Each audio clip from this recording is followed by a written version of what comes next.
दोस्तों, हेलो। आज मैं आपको स्लिप नॉट बनाना और चेन किससे बनाते हैं वह सिखाऊंगी। क्रोशे वर्ल्ड में स्लिप नॉट और चेन बनाना बहुत ही महत्वपूर्ण होता है। तो ये बिगनर्स के लिए है किस तरह से बनाना है। मैंने स्लिप नॉट और चेन बनाने के लिए एक्रिलिक यार्न लिया है। ये एक्रिलिक थोड़ा सा थिक यार्न है, 4 प्लाई एक्रिलिक यार्न, और 2.5 mm का एक हुक लिया है। आपका यार्न आपके जिस तरह से आपने ये यार्न लिया है तो आपका जो हुक साइज़ है वो आपके यार्न के हिसाब से होना चाहिए।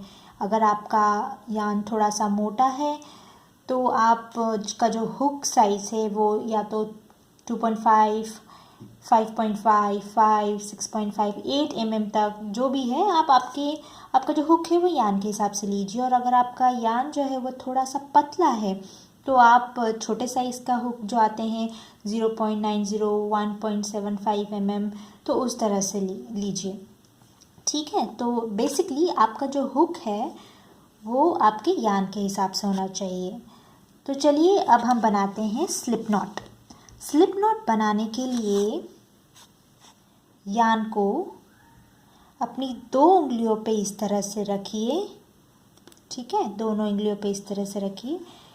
एक बार लपेटिए और दूसरी बार लपेटिए। ठीक है, एक बार फिर से बताती हूँ। अब इस यार्न को अपने इसको टेल यार्न कहेंगे, इस तरफ के यार्न को, और इस तरफ के यार्न को हम लोग वर्किंग यार्न बोलेंगे। सो ये जो टेल यार्न है अपनी दोनों उंगलियों पर इस तरह से रखिए। एक बार टर्न कीजिए और दूसरी बार टर्न कीजिए। टर्न करने के बाद हुक का ये जो हुक है उसका जो नोब है उसको हम नीचे की तरफ रखेंगे। नीचे की तरफ रखते हुए पहली लाइन में इस हुक को घुसाइए और दूसरी लाइन का जो यार्न है उसको पुल कीजिए और टर्न करते हुए नोब को ऊपर की तरफ ले आइए। ठीक है, एक बार और करते हैं। टेल यार्न को उंगली पर इस तरह से रखिए, एक बार लपेटिए और दूसरी बार फिर यार्न को अपनी उंगलियों पर लपेटिए।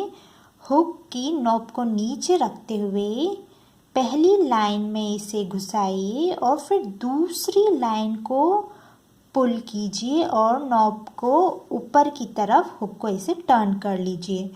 अगर आपको थोड़ा कठिन लग रहा हो तो हुक को इसी तरह से नीचे रखिए, ये जो यार्न अंदर रखते हुए नीचे रखिए। ठीक है, और ये वर्किंग यार्न और टेल यार्न को इधर पकड़िए, वर्किंग यार्न को पकड़िए और दोनों को इस तरह से पुल करिए।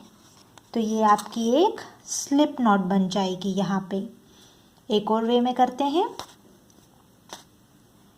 एक बार लपेटिए, दूसरी बार यार्न को इस तरफ लपेटिए, हुक को पहली लाइन में घुसाते हुए दूसरी लाइन से खींचिए, नॉब को ऊपर की तरफ टर्न कीजिए। ये जो टेल यार्न है उसको पकड़िए और वर्किंग यार्न को खींच लीजिए। ठीक है, टेल यार्न को पकड़ना है और वर्किंग यार्न को खींच लेना है।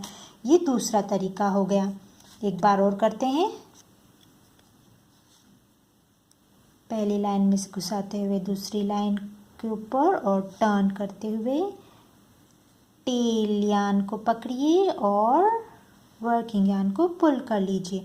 अगर आपको ये नॉट खोलनी है तो बस सिंपल तरीके से इस तरह से कीजिए। दोनों धागे को खींच ले, इस धागे को टेल यार्न और वर्किंग यार्न की तरफ से खींचिए। वेरी इजीली, बहुत इजीली नॉट खुल जाएगी। इस तरह से टर्न कीजिए, टेल यार्न पकड़िए और वर्किंग यार्न को खींचिए। तो ये हमारी एक स्लिप नॉट बन गई। अब स्लिप नॉट ना तो ज़्यादा टाइट हो और ना ही ज़्यादा लूज़ हो। लूज़ होगी तो ये नॉब में से निकल जाएगी, ये यहाँ पर से हुक में से निकल जाएगी, और टाइट होगी तो हम चेन नहीं बना पाएंगे। तो अब इस तरह से हमने स्लिप नॉट बनानी सीख ली। अब हम बनाते हैं किस तरह से चेन बनाई जाए। चेन बनाने के लिए आप ये जो उंगली है उस पे से यार्न को एक बार टर्न कीजिए, फिर दूसरी बार टर्न कीजिए। या तो आप एक बार टर्न करते हुए भी बना सकते हैं या दूसरी बार टर्न करके भी बना सकते हैं। क्योंकि आप बिगनर हैं तो मैं आपको बताना चाहती हूँ कि ये 2 बार अगर आप टर्न करेंगे तो थोड़ी ग्रिप अच्छी रहेगी। तो 2 बार टर्न करते हुए एक यान को इस तरह से एक बार और 2 बार टर्न करते हुए इस तरह से रख लीजिए। और ये जो 3 फिंगर और एक ये जो दिख रहा है अंगूठा, उसको उससे आप टेल यान पकड़ लीजिए, ठीक है। तो ये हो गई आपके हाथ की पोजीशन। एक इस उंगली पर आपके ये जो यान लपेटी हुई है और 3 उंगली और अंगूठे से टेल यान पकड़ा हुआ। अब जो दूसरा हाथ है उससे आप हुक पकड़ेंगे। या तो आप हुक इस तरह से पकड़िए, या तो आप हुक जिस तरह से पेन पकड़ते हैं उस तरह से पकड़िए, या तो उंगली को ऊपर रखते हुए और हाथों को इस तरह से रखिए, ठीक है।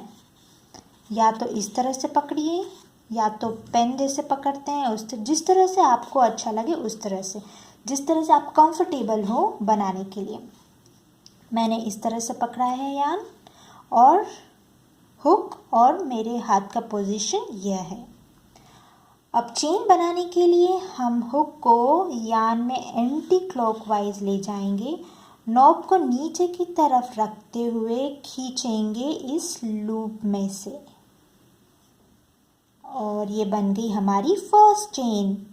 फिर से करते हैं, एंटी क्लॉकवाइज घुमाएंगे ये हुक को और यान को इस लूप में से पुल कर लेंगे। ये हमारी बन गई सेकंड चेन।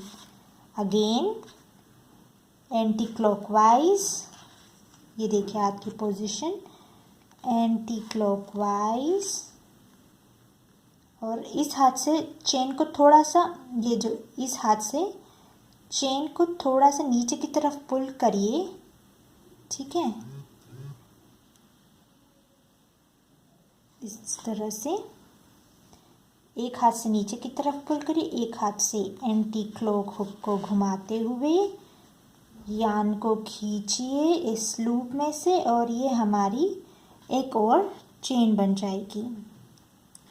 चेन का जो शेप होता है वो थोड़ा सा वी तरीके का होता है। ये देखिए, ये दिख रहा होगा, थोड़ा एक सॉर्ट ऑफ वी दिखता है। एक लाइन लेफ्ट साइड, एक line right side, left right left right. तो ये एक चेन बन गई हमारी। और आप इसी तरह से एंटी क्लॉक घुमाइए और चेन बनाते जाइए। एंटी क्लॉक हुक को घुमाइए, लूप में से धागे को निकालिए, यान को निकालिए, और ये एक और चेन बन गई। एंटी क्लॉकवाइज लूप में से निकालिए और ये एक और चेन बन गई। गलती से अगर आपका हुक निकल भी जाता है बाहर, तो आपको याद रखना है कि किस तरह से, या तो इस तरह से डालें या इधर से डालें। आपको कभी कभी थोड़ी मुश्किल होती है कि आप किधर से हम इस हुक को यान में डालें। तो हमेशा याद रखें, ये जो चेन है ये हमारी तरफ फेसिंग होनी चाहिए, और जो ये होल है ये भी हमारी तरफ ही फेसिंग होना चाहिए सब। तो इस तरह से वापस डालें। कभी भी गलती से इधर पीछे से मत डालिएगा, क्योंकि वो चेन का शेप बिगड़ जाएगा। इस तरह से आगे से डालिए इस हुक को,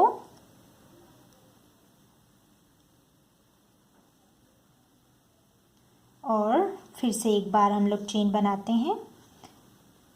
एंटी क्लॉकवाइज घुमाइए और यान को होल में से खींच लीजिए, और ये बन गई चेन। आप चाहे आपके डिज़ाइन के हिसाब से कितनी भी चेन बना सकते हैं। अब चेन बनाने के बाद एक महत्वपूर्ण सूचना यह है कि चेन को एब्रीविएशन में कैसे पढ़ा जाता है, क्योंकि कभी कभी कुछ डिज़ाइंस जो होती है वो बुक्स में लिखी हुई आती है। आपको बुक्स के हिसाब से चेन डिज़ाइंस बनाने हो, या फिर कहीं किसी न्यूज़पेपर में या कहीं और क्रोशे के कोई डिज़ाइन आते हैं, तो आप उसको कैसे पढ़ें कि ये चेन है। तो ये चेन की स्पेलिंग है, और चेन का एब्रीविएशन है CH। कहीं भी आपको ये CH लिखा हुआ दिख जाए तो इसका मतलब हुआ चेन। इन क्रोशे वर्ल्ड में CH को चेन कहा जाता है। CH1 लिखा हो तो आपको वो एक चेन बनानी है, CH16 लिखा हो तो आपको 16 चेन बनानी है, CH20 लिखा हो तो आपको 20 चेन्स बनानी है। तो आज हमने सीखा स्लिप नॉट कैसे बनाई जाती है और चेन कैसे बनाई जाती है। अब आपको कहीं भी बुक्स में, न्यूज़पेपर्स में या इंटरनेट पे कहीं भी क्रोशे डिज़ाइंस में CH लिखा हुआ दिख जाए तो आपको पता है कि आपको कितनी चेन और CH का मतलब क्या है। ठीक है दोस्तों, अब मेरे चैनल को लाइक कीजिए और सब्सक्राइब कीजिए। अब इसके बाद मैं एक और वीडियो बनाऊंगी जिसमें मैं बताऊंगी किस तरह से एक स्लिप स्टिच बनाई जाती है और एक सिंगल क्रोशे बनाया जाता है। तो मेरे चैनल्स पे मोर लाइक और प्लीज़ सब्सक्राइब कीजिए। Thank you.